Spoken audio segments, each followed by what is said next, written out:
Alisa Duncan, and I am excited to take you on this journey to step up your authentication game in Angular. I have my slides here on this QR code if you want to follow along on your own laptops. First, let's talk about why we even care. Who cares about stepping up authentication? What is this talk about? Well, consider the case of a buyer making a large purchase within your Angular application. Let's say that there is a certain financial transaction level at which you want to really be assured of that user's identity. They might have logged in to get into your application, but after that, you want to know, are they really who they say they are when they're making this large financial purchase? Right now, there's not a current way to do that in a standardized fashion. You'd have to roll something on your own. But luckily, there's a new protocol out from OAuth that allows us to do that, and I want to tell you about this today. So I hope you're ready to code. Roll your sleeves up, because here we go. This is going to be a live hands-on coding workshop, and we are going to go kind of fast. So I will warn you now, if I lose you, feel free to find me in the halls today. I'll be wandering around after this session as well. You could even find me at karaoke tonight. It might be a little loud, but we can still talk. So luckily for us, Angular has all these great building blocks that we could use to add security within our application. So this is going to be a really great way for it to marry together and have a really secure system. And just to make your lives a little bit more difficult, we're going to be doing this locally. Unfortunately, I could not set up a stack blitz for you all to follow with today because we're doing a lot of authentication intricacies that stack blitz doesn't support. So locally, what we'll need is Node.js using version 18+ so that you can follow along with the latest versions of Angular. You'll need your favorite IDE. I personally like WebStorm and Visual Studio Code because it has a built-in terminal into it. If you don't like either of those IDEs, that's okay, but you'll need a terminal window. And we'll also need a browser with good debugging capabilities because we're going to be looking at network calls. We're going to be digging around a little bit.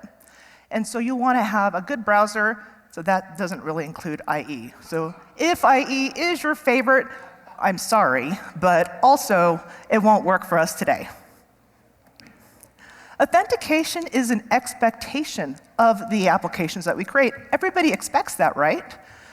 And whenever we do have authentication in our application, for the applications of the size that we work with, we usually delegate identity to an identity provider.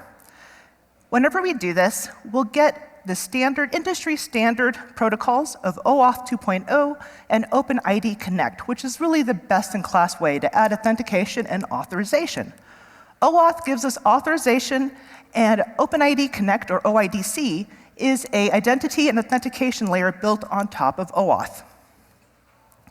How this handshake or authentication normally works is that your application will redirect the user to the identity provider to sign in. And this is for having the most secure authentication mechanism. And you'll pass in parameters to communicate with the identity provider in the URL, which we will be looking at and investigating today. I did set up Okta as our identity provider just because I work there, so I can get us a free account to work off of today without hitting like rate limits and things.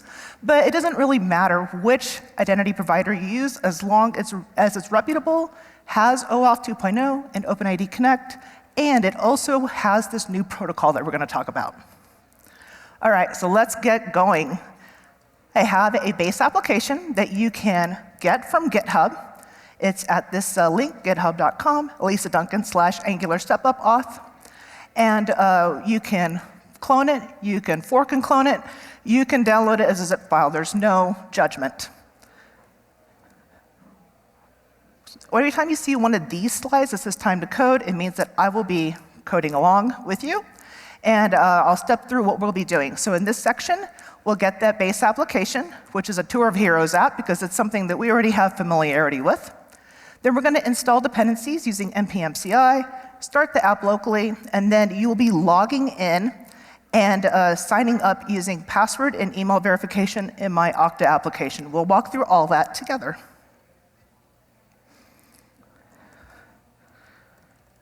So you can, I'm going to just clone. So you can git clone, and we'll use HTTPS. github.com, Alisa Duncan /Angular step up auth. So that should do it, and it should clone the project in. If we navigate into this project, then we should be able to install dependencies using npm CI. And I'm doing this so that I can make sure that I'm not running too far ahead of you during the npm download, and that way we can steal all of the bandwidth away from Lara and the other section. Yeah, I know. All right, so now that we have the packages installed, we can open this up in our IDE. I'll be using Visual Studio Code, but actually I don't need this terminal anymore, so I'm just going to exit out of it. But ta-da, here we are with the application. What this is a Angular front end with a Nest.js backend in a Lerna monorepo. And we're going to need both today in this workshop. I'm using the latest version of Angular, so it's Angular 17, and it's in standalone. So if we take a look at the app.config.ts, I've already set up all the dependencies that you need for authentication. So this app already has authentication at a base level built in. I already brought in the dependencies from Okta, and we're loading the authentication metadata parameters that we need off from this site. So if we just start the application, this will start both the front end and the back end for us. And, oops.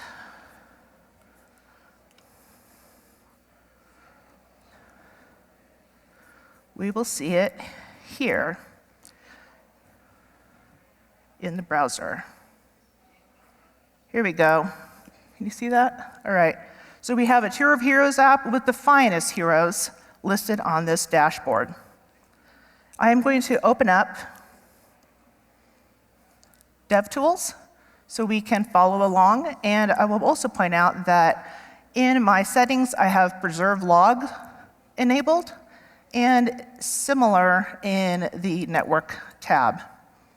I have this preserve log enabled because we're going to want to see all the redirects. So if we, let me bump up the level on this side too. All right.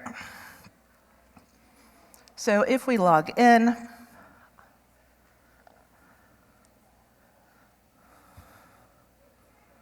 there we go. If we log in, then we're navigated to the identity provider. This is my own instance of Okta. So you can click on this little sign up button at the bottom, add your name and an email address, and I can promise you this is just me, so I'm not going to sell your email address. If you don't trust me, though, I understand. We just met. Hi. And you can use a temporary email if you like. I will be using my work email address, and I'll be using the Gmail trick to sign up. Workshop at okta.com. And then you'll be presented to the screen to set up some security methods. We will need both today. One of them is for recovery. So we'll set up a password, and I lower the password requirements quite a bit here, so you can put in something absolutely dreadful like test1234, which is easy for me to type as I'm live coding.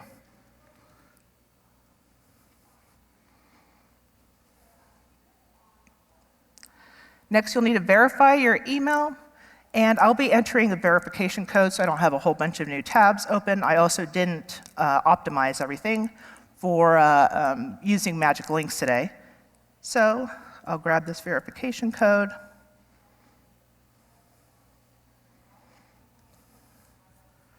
And paste it in here. And I promise this is the most of the tedious bits. You also have the screen to set up extra security methods, which we won't do right now, but something to note for later on after we finish up the workshop of some extra things that you could try and play with if you'd like. So you can just press continue.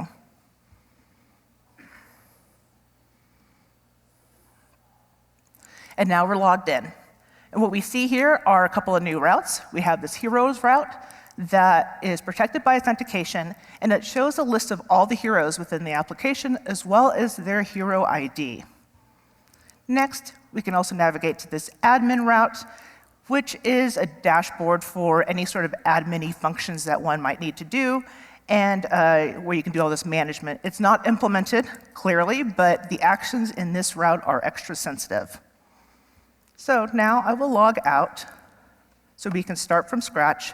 And I also want to point out, if you take a look here, where we have this navigated to this redirect, you'll see those authentication parameters being passed over to the identity provider, like the scope of OpenID, which means we're using OpenID Connect as an example. So we'll be taking a look at that in more detail.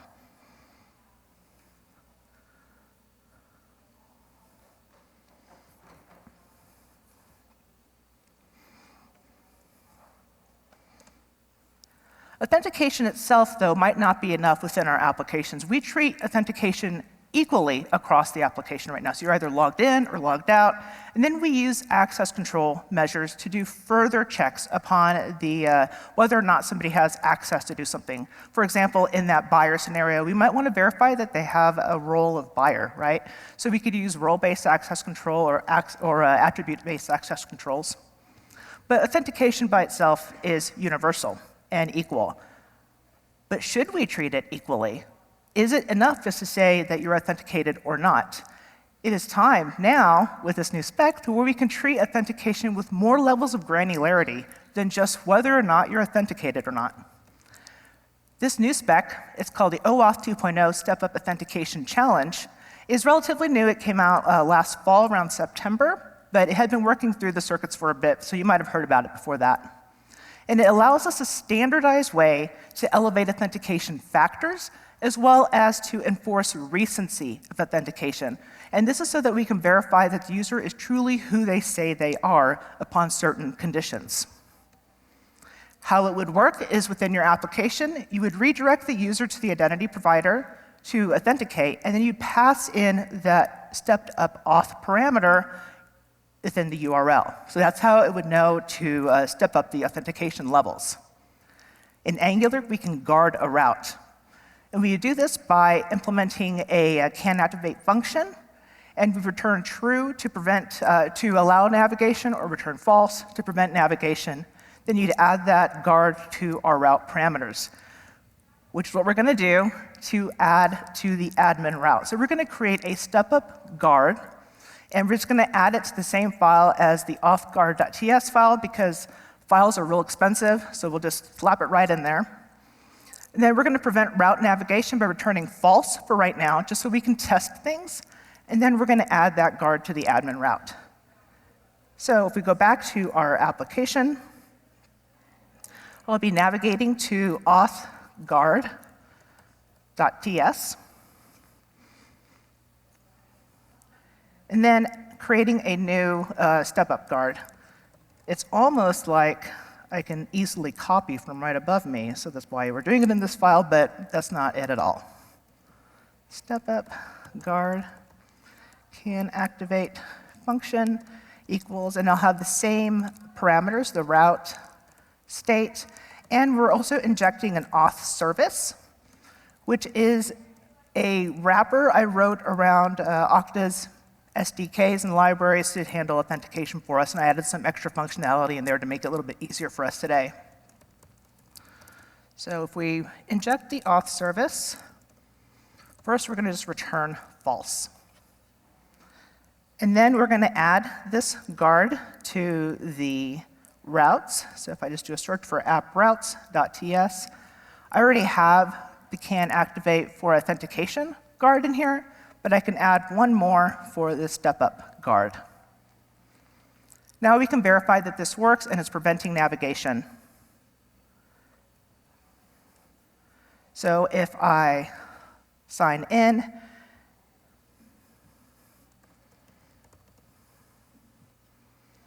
and I'll pick password, put in my terrible password,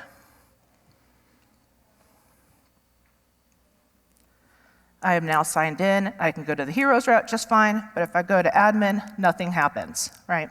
Go back to dashboard and try to go to admin again so you can see I'm not making it up. It actually won't let me navigate there, which is good. Our guard is working. Now we can improve it some more. But before we dive into how we can add step-up auth to our guard, I need to give you a really shallow dive into OAuth 2.0 and OpenID Connect. This is just the snorkeler's perspective, okay? You're just going to cover just what we need to know for this workshop. We'll be using OAuth 2.0, OpenID Connect, and that gives us authorization and authentication identity, as we talked about. And when we use these two protocols, we'll get back two tokens. We'll get an access token, which is what we'll be using to send to an API, and that handles authorization. And we'll also be getting back the ID token. ID token, a valid ID token, implies that one is authenticated, and we also get information about the user's identity from it. Both the access and the ID tokens from Okta are in JSON Web Token, or JOT, formats. JOTs are a compact and secure way to transmit information, and when we decode it, there is a section called the payload that contains metadata called claims. Claims are just JSON format. It's a key-value pair, so you can have a claim key and a claim value in it. The claim that we're interested in today for the step-up authentication is called the Authentication Context Class Reference, or ACR. The ACR claim defines business rules for verifying that the user, that we're assured of the user's identity, and that they are who they really say they are. You know, tokens can get stolen and things, right? How we would see that ACR claim in a token is in like this JSON format. This is the payload section. We'll see the claim name of ACR with the value of whatever it might be. Now, I've talked about all these different concepts in abstract, but let's see what this looks like put together. So if we log into the Tour of Heroes app, we're directed to do so in the identity provider. And perhaps we're putting in just our username, password, or email password.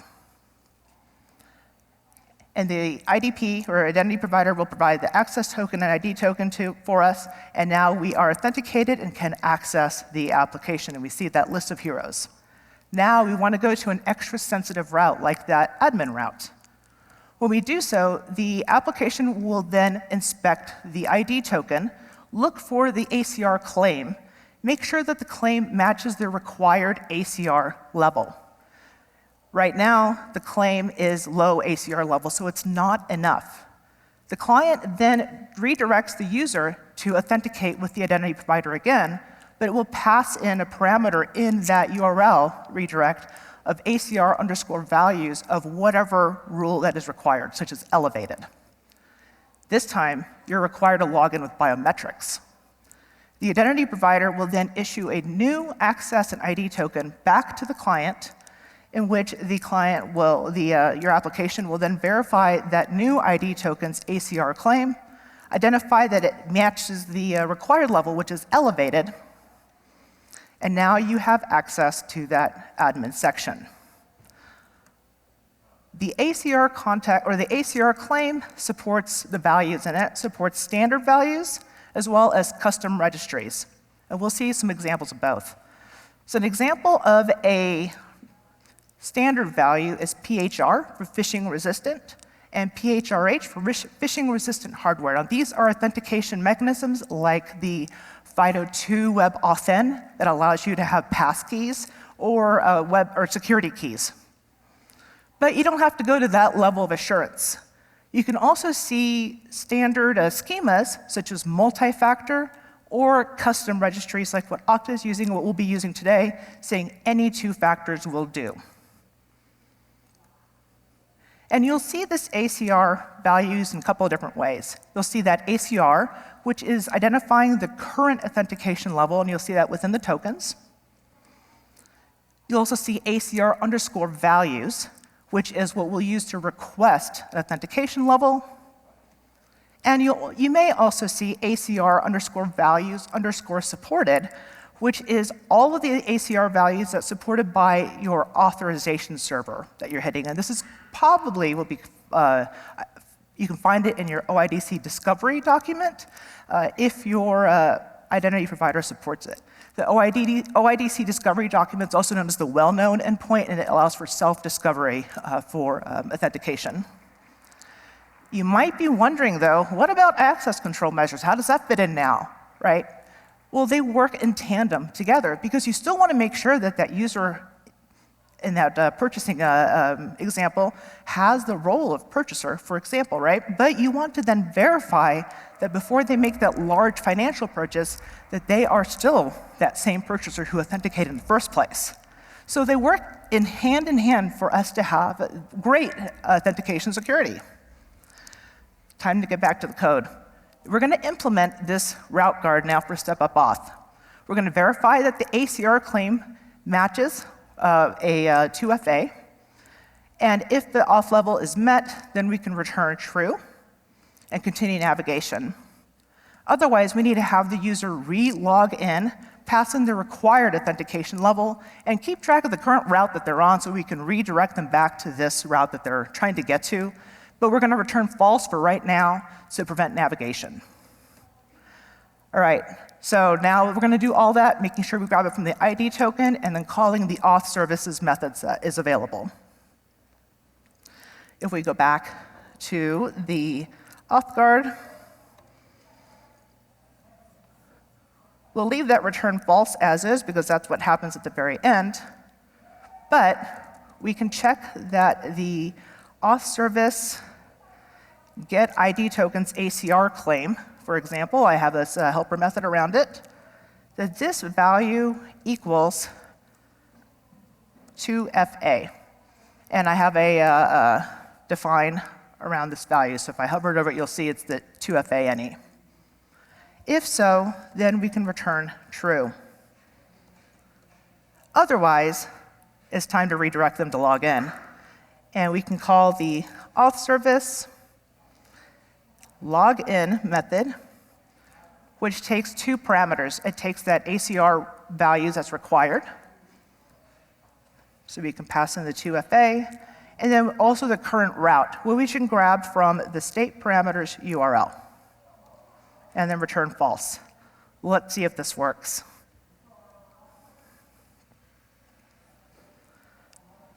So let me log back out just to make sure that we're starting from the very, very beginning. I'll clear the console. So if I log in, verify with my password, test 1, 2, 3, 4. Good to go. All right, I can still go to heroes. That is fine. But if I go to admin, I'm redirected back to Okta, where I have to submit the verification and do the email verification. So I can send an email here, get that one-time password,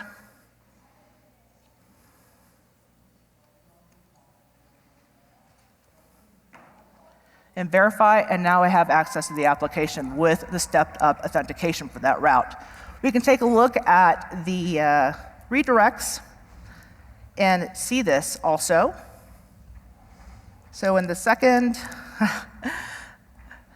the second redirect here, what you'll see, let me see if I can change the location of this really hard to see route. So in this second navigated to, you'll see this ... values equals something, right? That values is ACR_values. We just can't see the whole thing because there's so much in the redirect URL. But we can see the URL escaped, URN, Okta, LOA2FA. So we know that that's what the parameters that's passing in.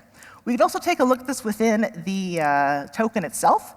So if you go to the application section, Okta keeps its tokens in the local storage. We can look at the token storage, ID token, and the claims, and we could see that ACR claim right there that's being evaluated.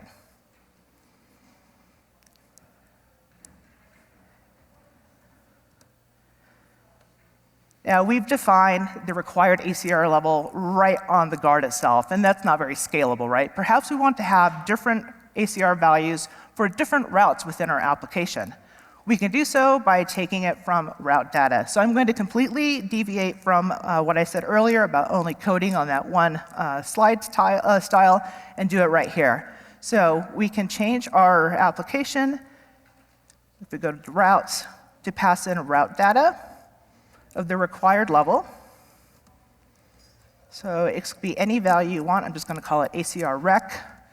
and define the ACR level of 2FA right into here. Go back to the auth guard, and every place where I have it hard-coded, I can replace it with the route data. ACR rec, I think is what I called it. And here as well.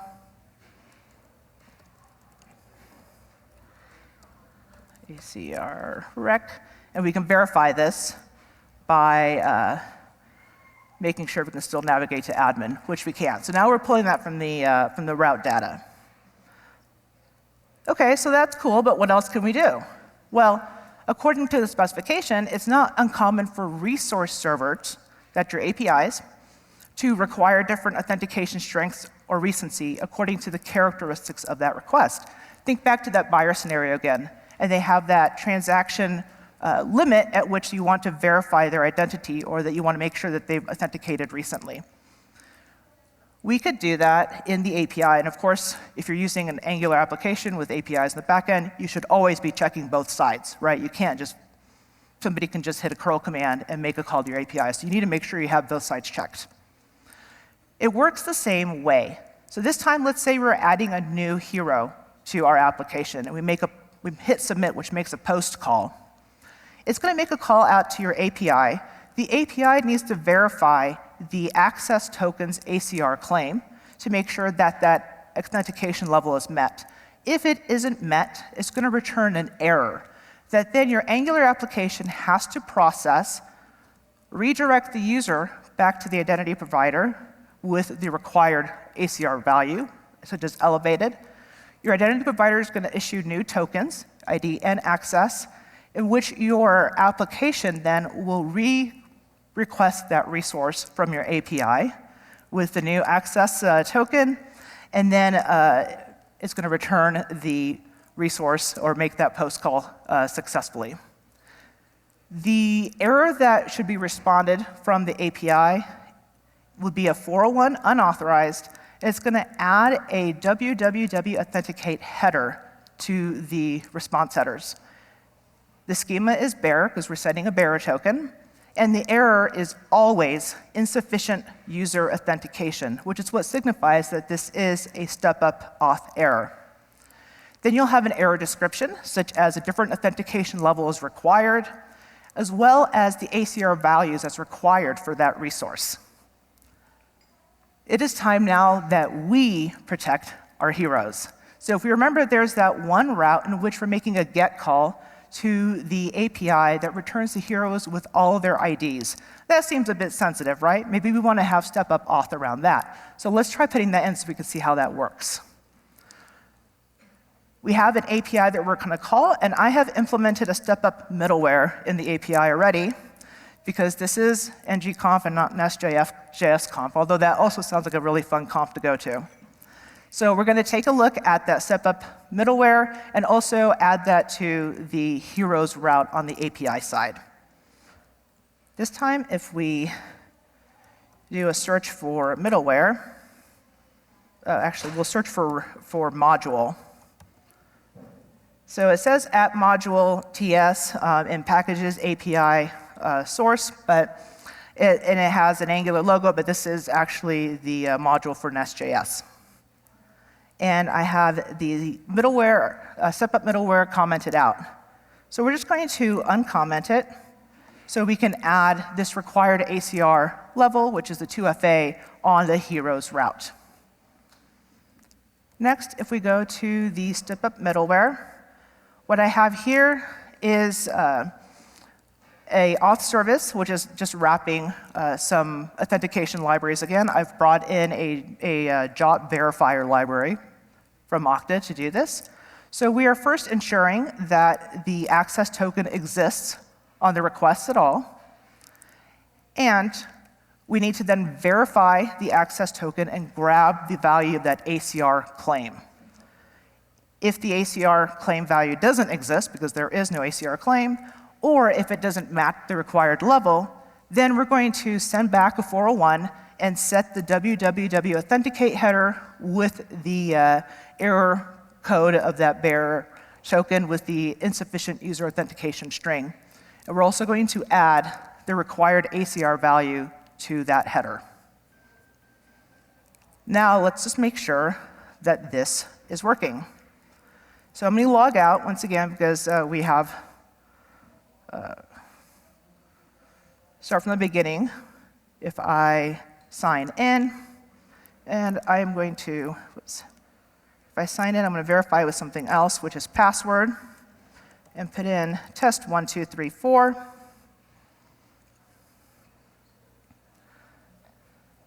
I am in, and then actually I'm going to go to the network tab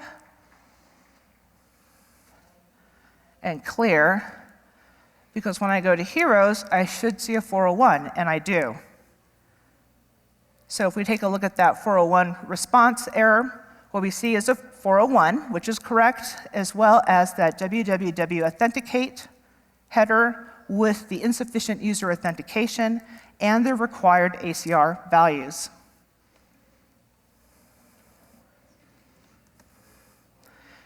Now, the Angular application has some work to do. So we need to have the Angular application orchestrate the authentication and the re-requesting of the resources, which we can do or start with by adding an interceptor, which is another Angular building block. We can use an interceptor to format the HTTP response into something that we can handle more easily within our application. The interceptor is not where we'll redirect the user to authenticate, because that's not where we should be doing that at all. This is just for manipulating incoming and outgoing HTTP calls. Interceptors in Angular are written as functions as well. So we have an HTTP interceptor function, and because we care about the error, we're going to pass next on the request, but catch any errors that return. Then we need to handle this error by verifying that it's an error we even care about. Is it from our own API? Is it a 401? And is the error header include the insufficient user authentication, implying that that is a step-up authentication error? If so, then we're going to grab the necessary bits of information out of the www authenticate header, such as that ACR values. The service is where we can have the user re-authenticate. So in the hero service, where we call to make the get heroes, we can catch an error there, verify that it is a step-up auth error once again, because this could be a 404, right? And then have the user re-authenticate here, and then throw the error from it to make it Angular's problem.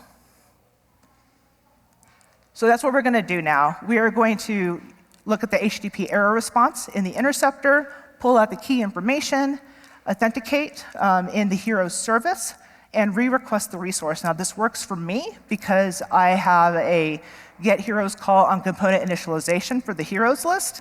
So as long as I redirect the user back to the current URL, then I'm good. I realize that that is perfect for demos and not always true to life, what you might need. So you might need to add some more nuanced handling for yourself in your application. If we take a look at if I do a search here and go to step-up interceptor,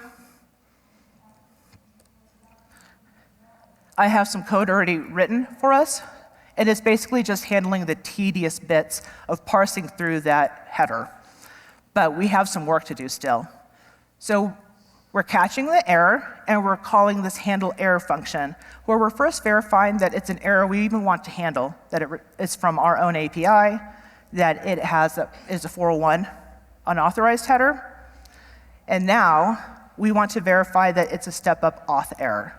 So we can do that by looking at the www authenticate header.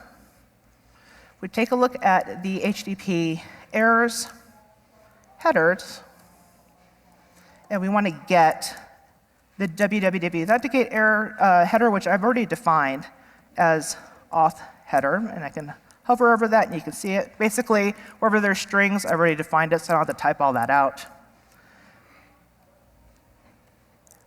If that includes insufficient user authentication, and once again, if I hover over that, it's already defined as well, then we know that it's something we want to deal with. So let's just get out of this if it doesn't meet that criteria and throw the error.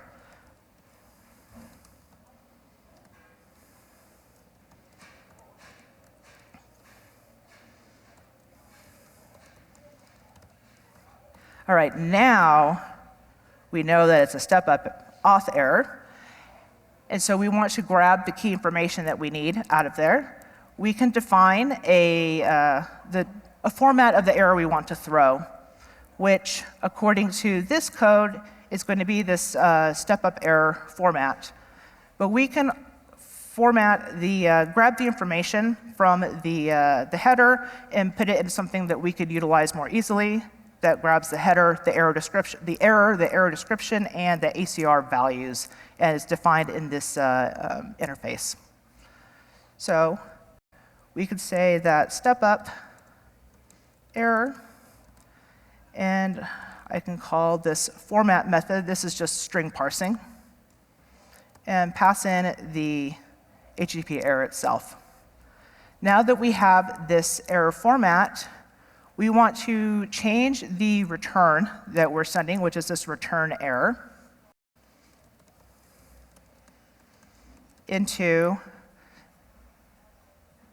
name and message. The name is where we'll put the insufficient user authentication, because we're still going to need verification on that. And the message is where we'll add the ACR value.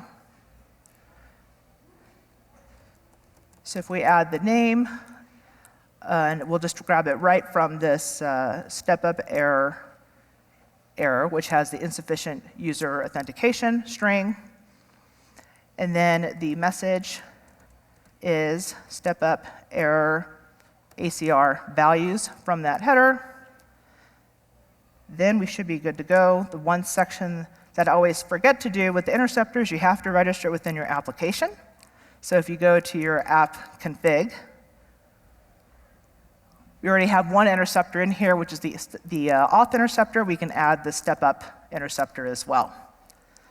Next, in the heroes service, we have this call to get heroes, but we need to catch any errors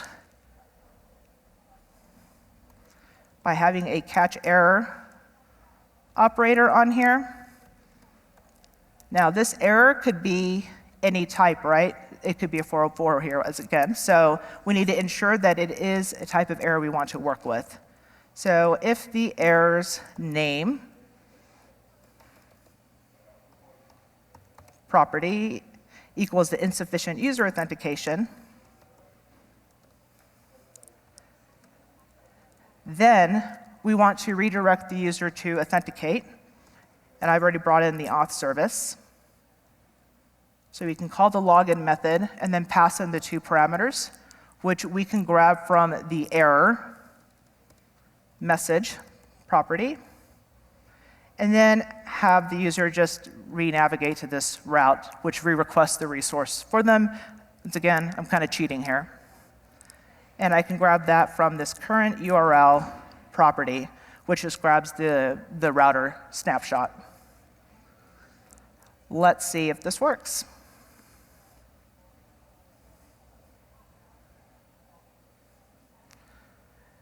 All right, log back out. Just keep my head straight of where we are. If we log in, I put in my terrible password. And then if I go to heroes, I should see that 401. And I'm not redirected to Okta. Why is that? But I do see that insufficient user authentication. Oh, I know why. I didn't finish this implementation. I have to return the error. So I have to return throw error.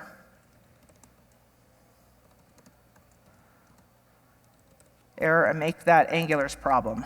Now, if I go to this heroes route, I am navigated to Okta, where I can verify it with my email and put in that one-time email code. Oh, there it is.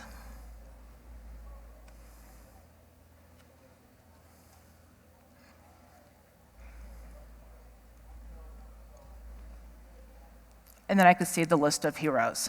So we have now a step-up authentication on an API resource as well as the admin route. Congrats, y'all.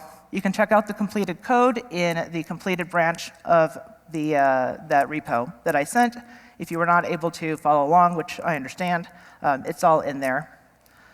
So congratulations. Let's talk about what the next steps are. First, I'd like to point out, if you do use Okta, the SDK supports the routing ACR checks for you, so you don't have to implement a guard, but you would have to implement the API resource server checks.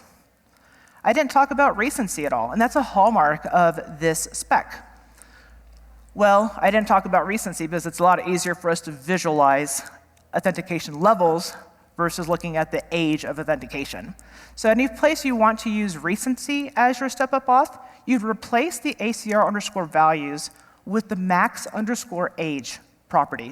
And that's within your URL redirects or in the API header response.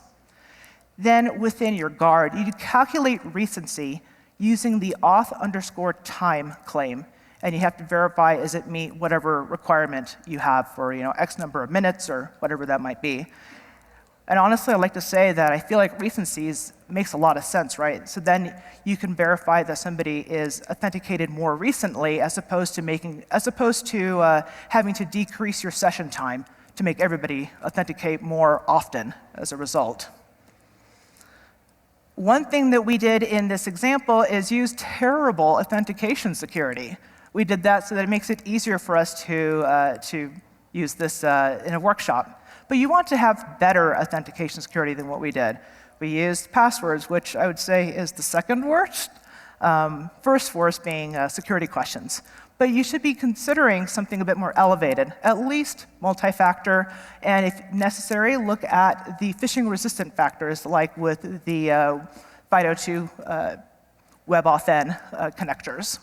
And that second page of login that I showed you with the Okta, if you want to play with that now, this is where you can use authentication levels of PHR or PHRH, or add Google authenticators or things like that. I added that to that configuration, so feel free to play around.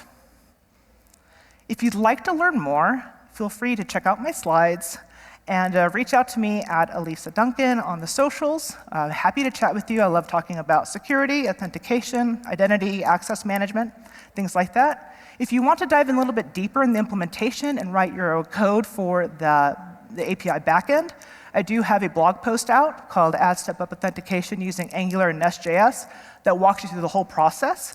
And if you're looking for some interesting reading, and I mean that seriously, this is actually a really good spec, you can check out the RFC 9470. It has a lot of really interesting information in there about how this all works. So that is it. I know I blazed through that, so hopefully you're able to keep up. You can find me after this workshop or wandering around the halls. Yes, you have a question. I don't know if you clarified before I came, but is that kind of programming that you did just added to the Hero app change with the new version of Angular? So the question was, did the code that I added in the Heroes app, will that change with the new version of Angular? I am using Angular v17 in this application, so everything should be still the same. Yep. All right, thank you very much.